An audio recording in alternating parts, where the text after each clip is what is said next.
to The Leaders of Tomorrow, the only show right now on Indian television where you, the MSME, get center stage to voice your opinions and thoughts. This is ETNA's special daily initiative to give MSMEs and entrepreneurs the opportunity to be front and center on every industry and area that matters to you. Today on the show, on Direct Connect, we have a panel of experts who will answer your queries, and later on the show, we feature Bizongo and Fluid AI on our Small Giant segment.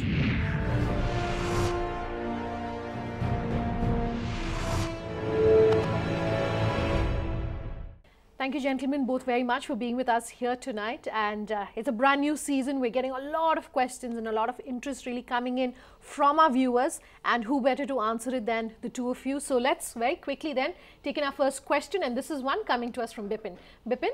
This is about the technology companies where we would like to venture further.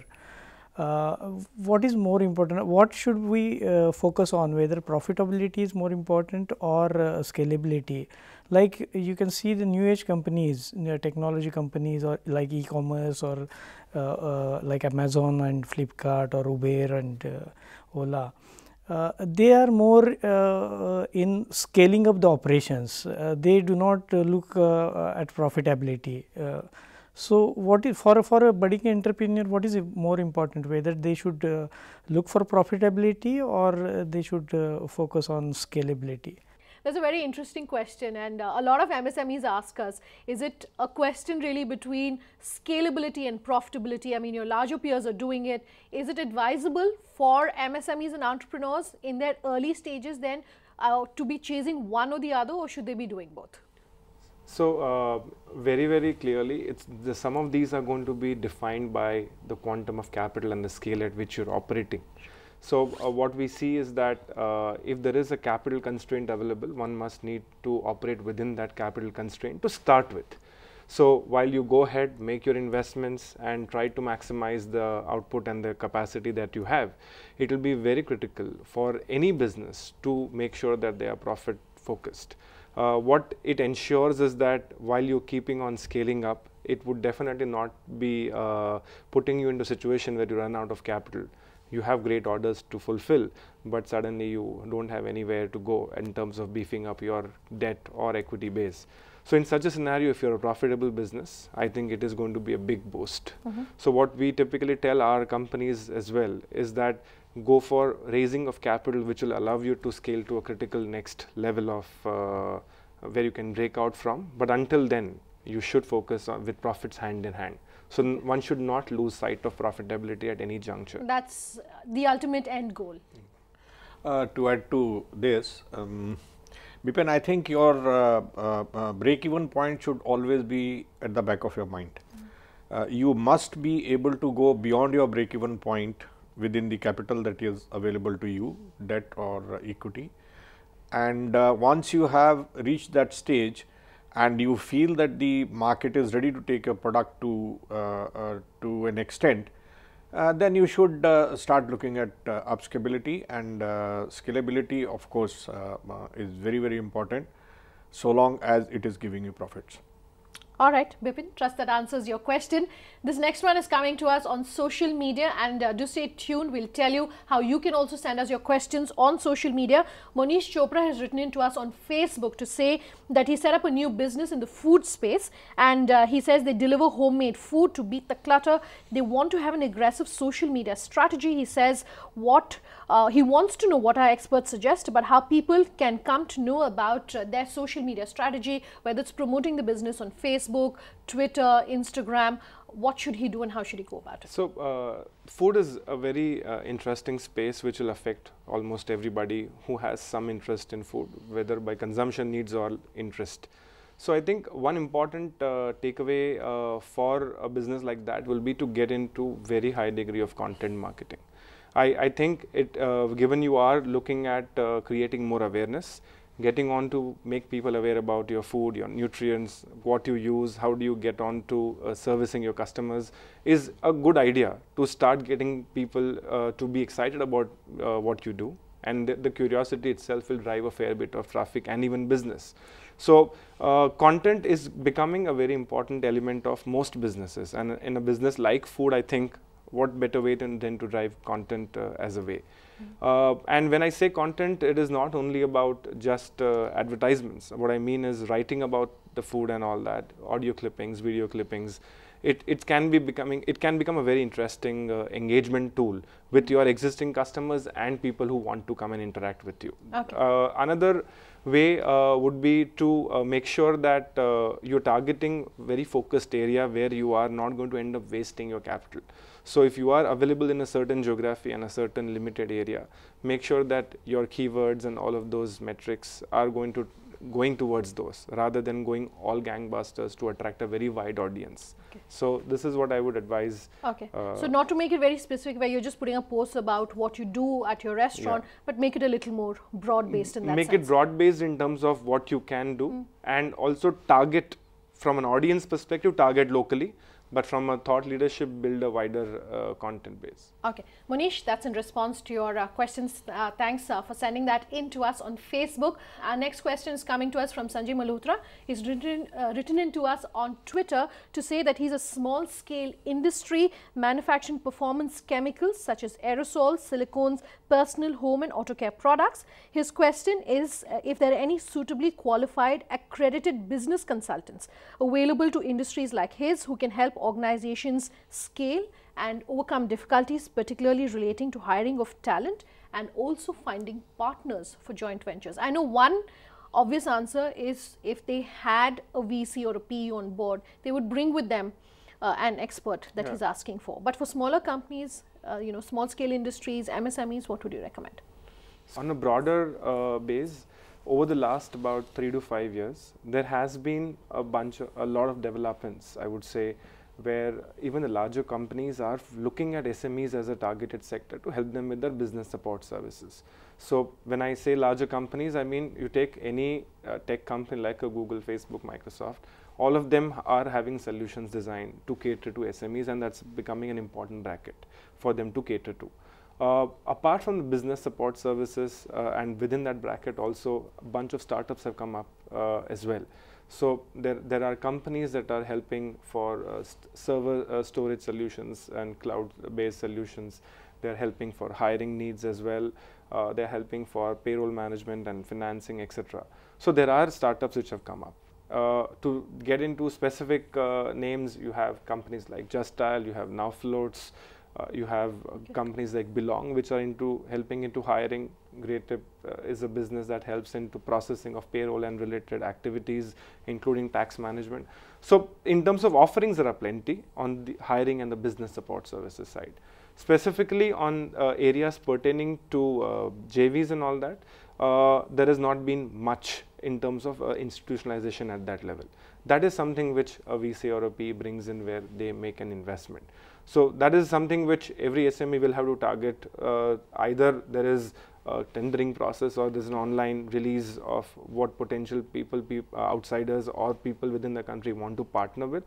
If SME has broken the clutter and become a larger SMEs, there are plenty of opportunities. Fair enough. Sanjay, trust that answers the question that you sent in to us. Gentlemen, thank you both very much for coming down and answering the questions that we've gotten. Do remember, if you have any questions, you can send those to us as well. Time for a break. When we come back on our Small Giants segment, Bizongo and Fluid AI, to companies that are innovators in their own space. To stay tuned.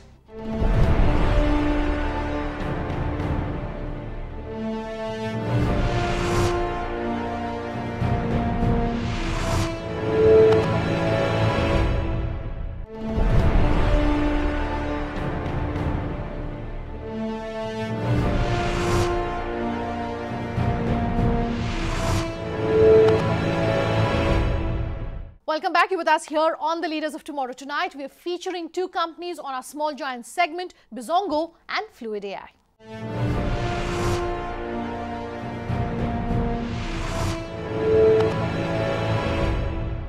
The packaging industry is highly fragmented, with multiple players fighting for their slice of the pie, and yet against this landscape, Mumbai-based Bizongo has built an online B2B packaging solutions marketplace that's gaining rapid traction across industry factions. Pooja Jain has more.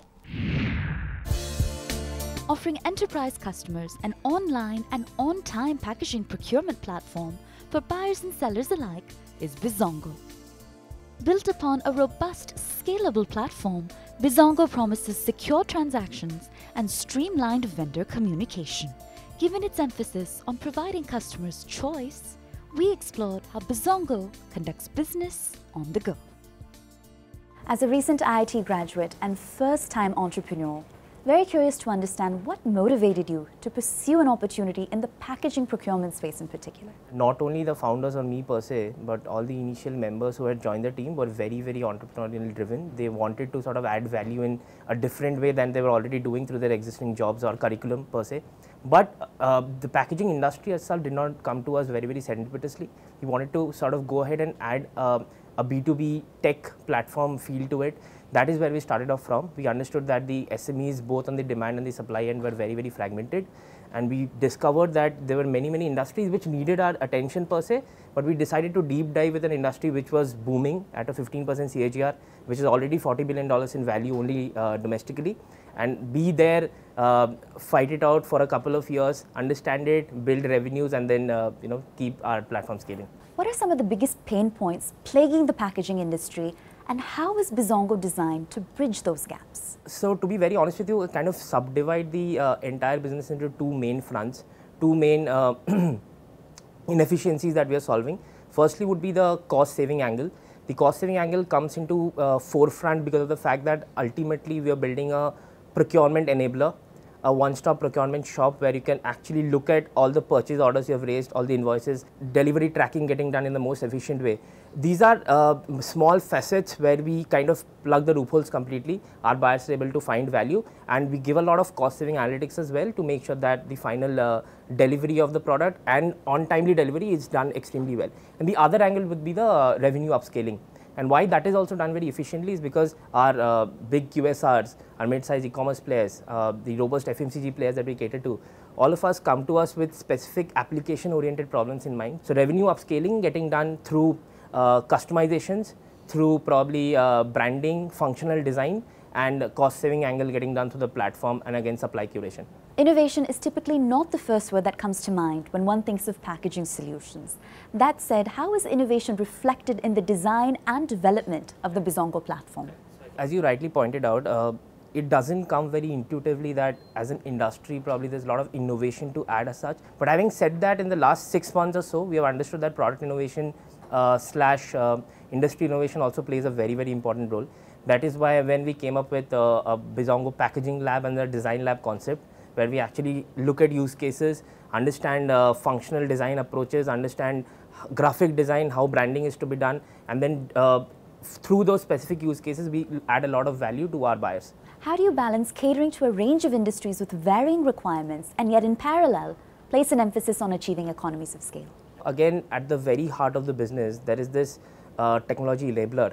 There's this platform which allows you to track and maintain documents, to have analytics staring right at your face, to know which delivery is happening at which warehouse at which point of time. That is what gives us a major push in front of the buyer, be it a mid-sized or a large-scale enterprise.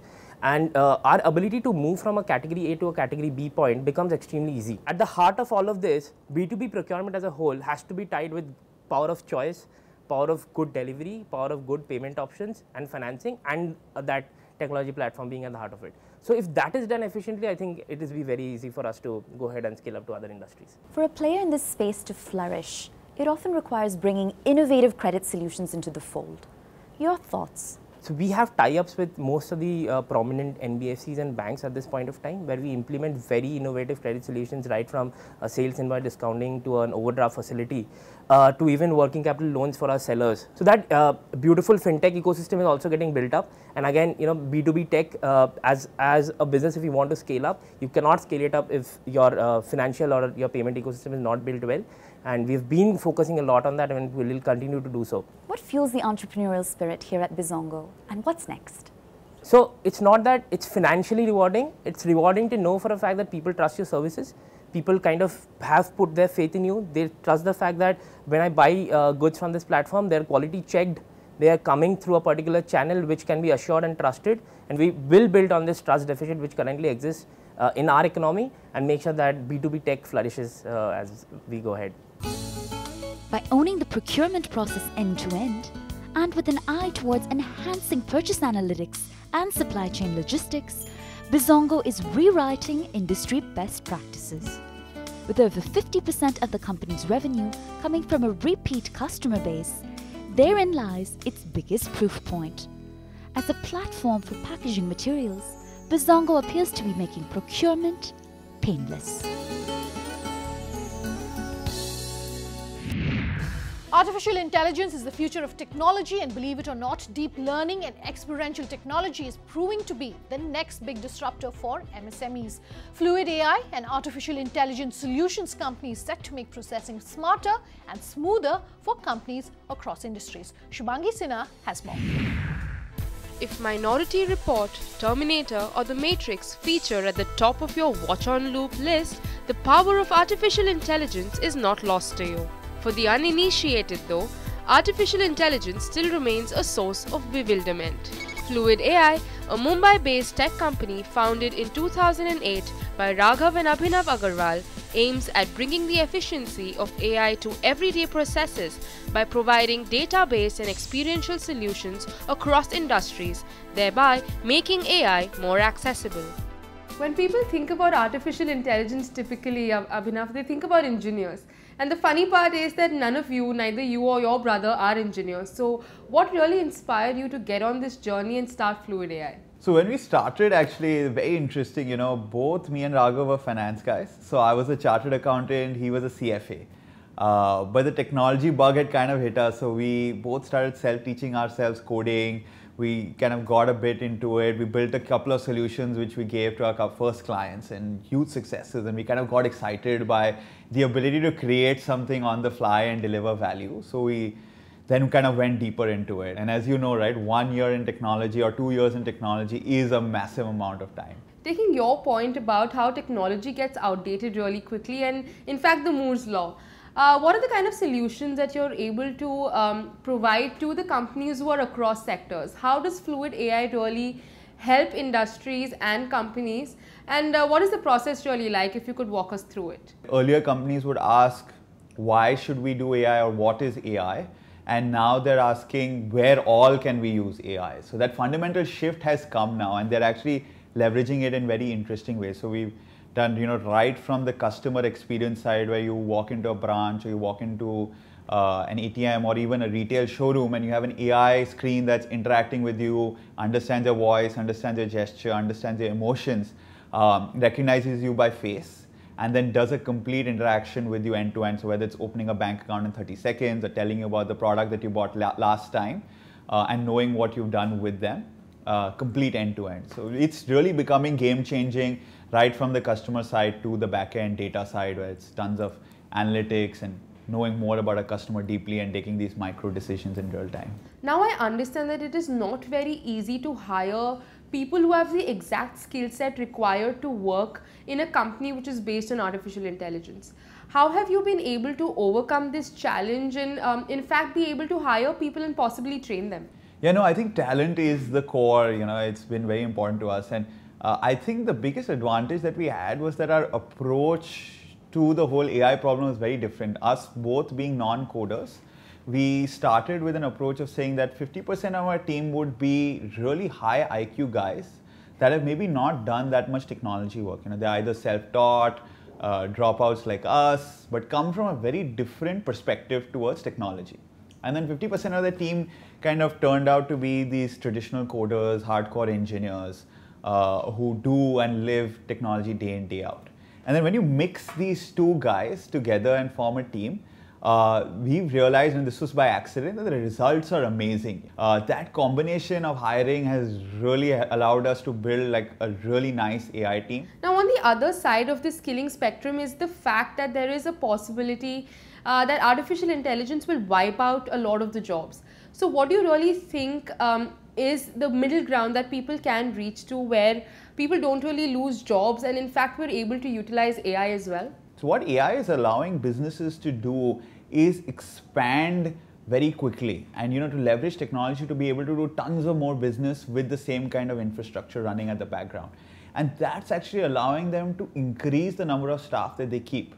But there is a difference, yes. They're taking these people and saying, let's upskill them to the next level. So the pencil pushing, the really redundant jobs are definitely getting wiped off in one shot. But what's happening on the flip side is that you're increasing the second layer of the creative guys, that suddenly a lot more of them are required because businesses are expanding.